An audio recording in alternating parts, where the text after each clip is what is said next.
बिस्मिल्लाहिर्रहमानिर्रहीम। जुमे की नमाज का मुकम्मल तरीका, सुन्नतें, फ़राइज़ वगैरह वगैरह पूरी डिटेल्स आपको इस वीडियो में हासिल हो जाएगी, मिल जाएगी। मैं हदीसों को सामने रखते हुए ये बयान आपके सामने पेश कर रहा हूँ।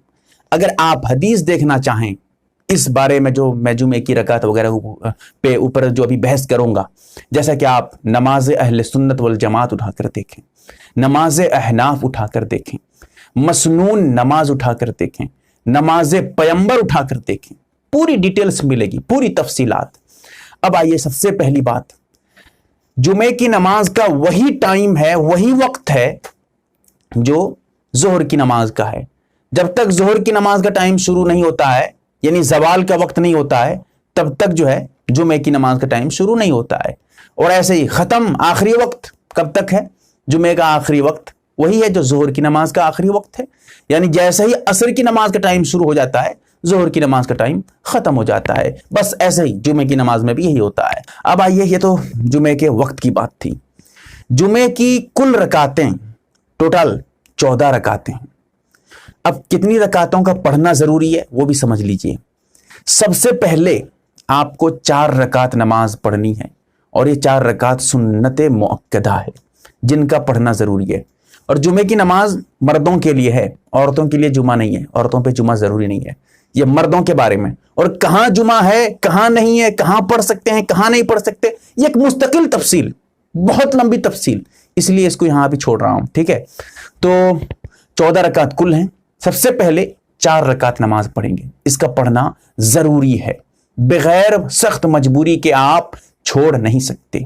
हां, अगर आप उस वक्त पहुंच रहे हैं इमाम खुतबा दे रहा है तो आप ये सुन्नत नहीं पढ़ सकते, या फिर आप ऐसे वक्त में पढ़ रहे हैं कि जमात खड़ी हो चुकी है, अब क्या करेंगे? आप तो पढ़ नहीं पाएंगे। ऐसे वक्त में आप मस्जिद में पहुंच रहे हैं, या इतना वक्त में पहुंच रहे हैं कि 2 मिनट 3 मिनट है जमात के शुरू होने में या खुतबे के शुरू होने में। अब अगर पढ़ेंगे तो फिर बीच में खुतबा शुरू हो जाएगा। ऐसे मौके पे इन 4 रकातों को छोड़ दीजिएगा। जुमे की नमाज के बाद इस 4 रकात को पढ़िएगा। अब ये जो पढ़िएगा आपको इख्तियार है, आप चाहें तो बिल्कुल आखिर में ये 4 रकात पढ़ें, या चाहें तो जुमे में 2 रकात जो पढ़ते हैं जमात से इमाम के साथ, उसके फौरन बाद भी इसको पढ़ सकते हैं। दोनों तरह जायज है। ठीक है, अब आइए, ये तो 4 रकात थी। सबसे पहले 4 रकात पढ़ना जरूरी है। उसके बाद ये सुन्नत है, सुन्नत मुअक्कदा। उसके बाद इमाम साहब के साथ 2 रकात नमाज पढ़ेंगे, फर्ज नमाज। लोग कहते हैं कि जुमे की नमाज वाजिब है, वाजिब नहीं है, जुमे की नमाज फर्ज है। इसीलिए जुमे की नमाज में अगर आप इरादा कर रहे हैं, नियत कर रहे हैं, तो फर्ज की नियत करेंगे। अभी नियत का तरीका बताऊंगा आपको। तो उसके बाद 2 रकात इमाम के साथ पढ़ेंगे। अब इमाम के साथ कैसे पढ़ेंगे वो भी मैं आपको बता देता हूं। इमाम के साथ जो पढ़ेंगे, इमाम जब अल्लाहु अकबर कह के खड़ा हो जाएगा, देखिए सबसे पहले खुतबा होता है, इसीलिए खुतबे में जरूर हाजिर होइए। खुतबा 2 रकात के कायम मकाम है, इसीलिए खुतबा अगर छूट जाए तो समझिए कि 2 रकात का सवाब आपके हाथ से निकल गया। जब खुतबा शुरू हो जाता है तो फिर समझिए कि जुमे में जो असल रूहानियत है, जो सवाब, असल मगज है, वो मगज आप खो चुके हैं। तब भी अगर खुतबा छूट जाए, सिर्फ आके आप जुमे की नमाज में शामिल होते हैं, तब भी जुमे की नमाज आपकी हो जाएगी। लेकिन जुमे के में जो असल मगज था, जो असल सवाब था, वो सवाब भी आपके हाथ से निकल चुका है। फरिश्ते जब खुतबा शुरू होता है तो रजिस्टर बंद कर देते हैं। सोचिएगा कितनी बड़ी महरूमी आपसे हो गई। अगर आप पहले आ जाते खुतबा से पहले तो रजिस्टर में आपका नाम चढ़ जाता। तो अब जो है खुतबा शुरू हो जाए तो आप सुन्नत नहीं पढ़ सकते। और उसके बाद खुतबे के वक्त बैठने का तरीका क्या है? आपके लिए जो आसानी है वैसे बैठ सकते हैं, वरना जैसे आप अत्तहियात में बैठते हैं वैसे ही बैठिए, तो ये बेहतर तरीका है। वरना अगर कोई मोटा ताजा आदमी है, सही से नहीं बैठ पाता है, वो उसको जिस तरह आसानी है वो उस तरह बैठ सकता है। वरना कोशिश ये करें कि जिस तरह आप अत्तहियात में, तशहुद में बैठते हैं, उसी तरह बैठने की कोशिश करें। और चेहरा इमाम की तरफ मत करें, इमाम की तरफ नहीं करना है आपको, चेहरा किबले की तरफ करना है। हाँ, किबले की तरफ चेहरा करके बैठेंगे, लेकिन हाँ देखेंगे इमाम की तरफ, यानी आपका धड़, आपका रुख किबले की तरफ होगा, लेकिन चेहरा आप देखते रहेंगे इमाम को। इमाम खुतबा देगा, आप उसको देखते रहिए। ठीक है, इमाम को देखना है खुतबे के वक्त। एक एक आदमी होते हैं नीचे मुंह करके बैठे रहते हैं, खुतबे के वक्त इमाम को देखना चाहिए। اب اس کے بعد نیچا منہ بھی کر سکتے ہیں، جائز ہے، لیکن دیکھنا چاہیے امام کو، کیونکہ کیا بیان کر رہے ہیں نہیں کر رہے ہیں ایک الگ بات ہے۔ اب اس کے بعد یہ سمجھیے کہ جب امام خطبہ دے چکے ہوں گے، اس کے بعد آپ نماز شروع کریں گے۔ آپ امام کے پیچھے پڑھ رہے ہیں، جمعہ تو بغیر امام کے ہو ہی نہیں سکتا، تو لہٰذا آپ ارادہ کیا کریں گے؟ میں 2 رکعت فرض نماز امام کے پیچھے جمعہ کی پڑھ رہا ہوں، میرا رخ کعبہ شریف کی طرف، اللہ اکبر کہہ کر نماز میں باندھ لیجئے گا ہاتھ۔ اور یاد رکھیے اگر آپ امام ہیں تو کہیے گا میں 2 رکعت جمعے کی فرض نماز پڑھا رہا ہوں، مقتدی ہے تو امام کے پیچھے پڑھ رہا ہوں، امام ہے تو پڑھا رہا ہوں، میرا رخ کعبہ شریف کی طرف، اللہ اکبر۔ یہ زبانی اگر آپ کہنا چاہیں تو کہہ سکتے ہیں، ورنہ نیت زبان سے کہنا ضروری نہیں ہے، ان الفاظوں کا ادا کرنا سنت نہیں ہے، ضروری نہیں ہے، کوئی واجب نہیں ہے، کرنا چاہیں گے تو کہہ سکتے ہیں لیکن ضروری نہیں ہے۔ ضروری کیا ہے؟ دل میں ارادہ کرنا جمعے کی نماز پڑھ رہا ہوں۔ آپ کا آنے کا مقصد یہی تھا جمعے کی نماز پڑھوں گا، تو بس دل میں وہی سوچ ہے تو آپ کی نماز ہو گئی، زبان سے ادا کرنا کوئی ضروری نہیں ہے۔ اب اس کے بعد یہ سمجھیے کہ یہ تو نماز شروع ہو جائے گی۔ اب جو نماز شروع ہوگی، امام صاحب اللہ اکبر کہہ کے ہاتھ باندھ لیں گے، آپ بھی ہاتھ باندھیں گے، لیکن ہاں اتنا خیال رہے امام سے پہلے جیسے آپ اللہ اکبر نہ کہیں۔ اگر امام کا اللہ اکبر ختم ہونے سے پہلے آپ کا اللہ اکبر ختم ہو جاتا ہے، تکبیر تحریمہ شروع میں جو اللہ اکبر کہہ کے نماز شروع کرتے ہیں، تو پھر آپ کی نماز ہی نہیں ہوگی۔ اسی لیے یہ خیال رکھیں امام کے تھوڑے بعد میں تھوڑے پیچھے تکبیر کہتے رہیں، دوسرے تکبیرات میں آگے بڑھیں گے تو مکروہ ہے، نماز ہو جائے گی، لیکن تکبیر تحریمہ میں شروع کی تکبیر میں اگر آپ آگے بڑھ جاتے ہیں امام سے تو آپ کی نماز نہیں ہوگی، ٹھیک ہے۔ اس کے بعد اب امام بھی ثنا پڑھے گا، آپ بھی ثنا پڑھیں گے۔ اس کے بعد امام صاحب قرات شروع کریں گے۔ امام صاحب کیا کریں گے؟ ثنا پڑھنے کے بعد آہستہ سے ثنا پڑھیں گے، آپ بھی آہستہ ثنا پڑھیے گا۔ امام آہستہ سے ثنا پڑھنے کے بعد پھر آہستہ سے اعوذ باللہ پڑھیں گے، پھر بسم اللہ پڑھیں گے، اس کے بعد پھر سورہ فاتحہ پڑھیں گے۔ آپ کو کیا کرنا ہے؟ آپ کو کچھ نہیں کرنا ہے، صرف جو ہے آپ ثنا پڑھ کر خاموش رہیں گے، چپ چاپ رہیں گے، کچھ نہیں پڑھیں گے۔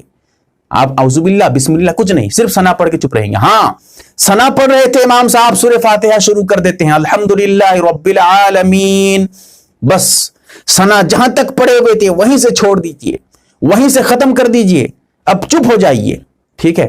اس کے بعد امام صاحب پھر جو ہے جب غیر المغضوب علیہم ولا الضالین کہیں گے پھر آمین کہیں گے۔ امام صاحب سورہ فاتحہ زور سے پڑھیں گے تو آپ چپ چاپ سنتے رہیں گے، جب جو ہے آمین کہنے کی باری آئے گی تو امام صاحب آمین کہیں گے، آپ بھی آمین کہیں گے، لیکن آہستہ سے، زور سے نہیں۔ پھر اس کے بعد امام صاحب بسم اللہ الرحمن الرحیم آہستہ پڑھیں گے، پھر اس کے بعد زور سے اب قرات شروع کریں گے، پھر کیا سورہ ملائیں گے، کوئی سی بھی سورہ ملا سکتے ہیں، کوئی دقت نہیں، آپ چپ چاپ رہیں گے۔ رکوع میں جائیں گے امام صاحب، آپ بھی رکوع سے اٹھیں گے، رکوع میں تسبیحات پڑھیں گے۔ اگر دو تسبیح پڑھے ہوئے تھے امام صاحب اٹھ جاتے ہیں، وہیں سے اٹھ جائیے۔ 3 تسبیح پڑھے ہوئے تھے امام صاحب اٹھ جاتے ہیں، اٹھ جائیے۔ 5 تسبیح کی جگہ 4 تسبیح آپ پڑھے ہوئے تھے امام صاحب سمی اللہ لمن حمیدہ کہہ رہے ہیں، چھوڑ دیجئے، 4 تسبیح پہ چھوڑ کے اٹھ جائیے، کوئی دقت نہیں۔ تو اس طرح کر کے رکوع سے اٹھ جائیں گے۔ رکوع میں جب آپ کھڑے ہو جائیں گے تو کھڑے ہونے کے بعد امام تو جو ہے سمی اللہ لمن حمیدہ کہے گا، آپ کہیں گے ربنا لک الحمد۔ ایک حدیث میں واو کا لفظ بھی ہے، ربنا ولک الحمد، یہ بھی کہہ سکتے ہیں واو کے ساتھ، دونوں طرح جائز ہے۔ اور امام کو چاہیے کہ امام سمی اللہ لمن حمیدہ کہنے کے بعد وہ بھی ربنا لک الحمد کہے۔ یہ ضروری نہیں ہے، بہتر طریقہ بتا رہا ہوں، افضل طریقہ وہ آپ کے سامنے پیش کر رہا ہوں۔ اس کے بعد پھر رکوع سے سجدے کو جائیں گے، سجدے میں اسی طرح جس طرح جاتے ہیں تکبیرات کہتے ہوئے، آپ بھی ایسا ہوتا ہے کہ امام صاحب تکبیر کہہ کے چلے جاتے ہیں، آپ چپ چاپ چلے جاتے ہیں، نماز تو ہو جائے گی لیکن آپ کو بھی تکبیر کہتے ہوئے آہستہ سے دل ہی دل میں اللہ اکبر کہتے ہوئے جانا ہے آپ کو بھی۔ اس کے بعد 2 سجدے ہوں گے، دونوں سجدے کے بعد کھڑے ہو جائیں گے امام صاحب، پہلی رکعت مکمل۔ دوسری رکعت میں آپ کو کچھ نہیں، چپ چاپ رہنا ہے، ویسے ہی ہاں جو چپ چاپ رہنا ہے یہاں رہنا ہے، کھڑے ہونے میں، قرات میں، لیکن رکوع میں تسبیح آپ پڑھیں گے، سجدے میں جو تسبیح ہے وہ پڑھیں گے، تکبیرات کہیں گے، لیکن قرات نہیں کریں گے، کیونکہ ایک دلائل کی بات ہے، بہر کے اس کو چھوڑ رہا ہوں۔ تو اب دوسری رکعت میں پھر چپ چاپ رہیں گے، آپ کچھ نہیں پڑھیں گے، ثنا وغیرہ نہیں، بسم اللہ اعوذ باللہ کچھ نہیں۔ امام صاحب آہستہ سے کھڑے ہونے کے بعد آہستہ سے بسم اللہ پڑھیں گے، اعوذ باللہ نہیں، اب بسم اللہ۔ اس کے بعد پھر زور سے شروع کریں گے الحمدللہ رب العالمین۔ اب اس کے بعد سورہ فاتحہ مکمل، پھر وہی آمین، پھر اسی طرح جو ہے سورہ وغیرہ پڑھیں گے، پھر وہی کریں گے۔ اس کے بعد پھر رکوع، پھر سجدہ، اس طرح کر کے بیٹھیں گے دوسری رکعت میں۔ क्योंकि 2 रकात नमाज है। अब दूसरी रकात में जो बैठेंगे, दूसरी रकात में बैठने के बाद आप भी अत्तहियात पढ़ेंगे, इमाम साहब भी अत्तहियात पढ़ेंगे, फिर उसके बाद आप दुरूद शरीफ पढ़िएगा, दुरूद इब्राहिमी याद हो तो वो पढ़िए, इमाम साहब भी वही पढ़ेंगे, फिर दुआए मासूरा और कोई दुआ आपको याद है वो भी पढ़ सकते हैं। इस तरह करके फिर इमाम साहब अस्सलामु अलैकुम व रहमतुल्लाह कहते हुए दाहिनी तरफ सलाम फेरेंगे, फिर बाईं तरफ आप भी सलाम फेरेंगे। अगर आपकी दुआ अभी मुकम्मल नहीं हुई थी, इमाम साहब सलाम फेर देते हैं, तो आप वहीं से छोड़ दीजिए, सलाम फेर दीजिए इमाम के साथ। इमाम से पहले सलाम मत फेरिए, इमाम के पीछे पीछे सलाम फेरिए, फिर इधर फेरिए। सलाम फेरने का क्या तरीका, पूरी तफसील है, डिटेल्स एक वीडियो मेरी है, यूट्यूब पे सर्च करें सलाम फेरने का तरीका, नमाज में सलाम फेरने का तरीका बाय यमे अरबी दीनी मालूमात, वीडियो मेरी आ जाएगी, देख सकते हैं आप उसको। उसके बाद सलाम फेरने के बाद दुआ वगैरह होगी, इस तरह करके आमतौर पर जैसे होता है वैसे ही। अब जुमे की नमाज आपकी मुकम्मल हो गई। उसके बाद आप ये समझ लीजिए कि ये तो 4 रकात जो है सुन्नत नमाज, उसमें नियत कैसे करेंगे, वैसे ही वहां तो इमाम नहीं, आप खुद पढ़ रहे हैं, तो नियत इस तरह करेंगे कि मैं जुमे की 4 रकात सुन्नत नमाज पढ़ रहा हूं, अल्लाहु अकबर कह के बस पढ़िए अपना, किबले की तरफ रुख है, दिल में इरादा कर सकते हैं इस तरह। और याद रखिएगा कुछ जगह ऐसा होता है जुमे की नमाज के बाद फिर जोहर की नमाज पढ़ाते हैं, बिल्कुल गलत है, जायज नहीं है, नाजायज है ऐसा करना, बिल्कुल गलत है। याद रखिएगा आज के दौर की बात कर रहा हूं, इस तरह का करना, जुमे के दिन जुमे की नमाज पढ़ेंगे फिर जोहर की नमाज पढ़ते हैं, बिल्कुल गलत है। एहतियातु जोहर नाम रखा जाता है उसका, बिल्कुल बिदअत है, जायज नहीं है, याद रखिएगा। इसीलिए जोहर है तो जोहर आप पे जरूरी है तो जोहर पढ़िए, वरना अगर आप पे जोहर नहीं है, जुमा वहां है तो जुमा जरूर पढ़िए। तो ये करिएगा, एक लंबी बात है बहरकैफ। उसके बाद 4 रकात और 2 रकात, 6 रकात हो गई। उसके बाद फिर आप जो है जुमे की नमाज के बाद 4 रकात फिर से सुन्नत पढ़िएगा, और ये सुन्नत मौक़दा है, इसका पढ़ना जरूरी है। वैसे ही जैसे पहले 4 रकात थे वैसे ही बिल्कुल ये 4 रकात जरूरी है। अब उसमें 4 रकात जब हो जाएगी तो कितने हो गया, 6 4 10 रकात। फिर उसके बाद 2 रकात सुन्नत है, ये भी सुन्नत मौक़दा पढ़ना जरूरी है, तो कितना हो गया 12। लोग कहते हैं कि 4 रकात पढ़ के भाग जाते हैं, 2 रकात छोड़ देते हैं, ये 2 रकात भी जरूरी है। मेरी एक वीडियो तफसील दलाइल से मौजूद है, और मैंने पहले भी किताबों के हवाले दिए हैं, उन किताबों से आप रुजू कर सकते हैं, तफसीलात मिल जाएंगी। तो ये जो बाद में 4 रकात के बाद फिर 2 रकात है, ये भी जरूरी है, लिहाजा 12 रकात। उसके बाद फिर 2 रकात नफिल है, आप पढ़ना चाहेंगे तो सवाब मिलेगा, नहीं पढ़ेंगे तो कोई गुनाह नहीं है, लेकिन पढ़ना चाहिए क्योंकि 14 रकात है। तो इस तरह करके 14 रकात जुमे की नमाज आपकी मुकम्मल हो जाएगी। ये चंद जरूरी बातें मैंने आपके सामने पेश की हैं, और भी इसमें तफसीलात हैं, मैं इसे छोड़ रहा हूं। याद रखिएगा जो आप सुन्नत नमाजें पढ़ेंगे, सुन्नत नमाज की हर रकात में सूरह फातिहा भी पढ़ेंगे और सूरा भी मिलाएंगे, हर रकात में जरूरी है। फर्ज नमाज का मसला जरा अलग है, ठीक है, फर्ज नमाज के बारे में दूसरी बात करूंगा, लेकिन यहां पर मैं जो सुन्नत नमाज है उसके बारे में बता रहा हूं, चाहे वो जोहर की सुन्नत हो, जुमा की सुन्नत हो, या कोई और सुन्नत हो। बहरकैफ अल्लाह से दुआ करें, अल्लाह ताला हमें समझ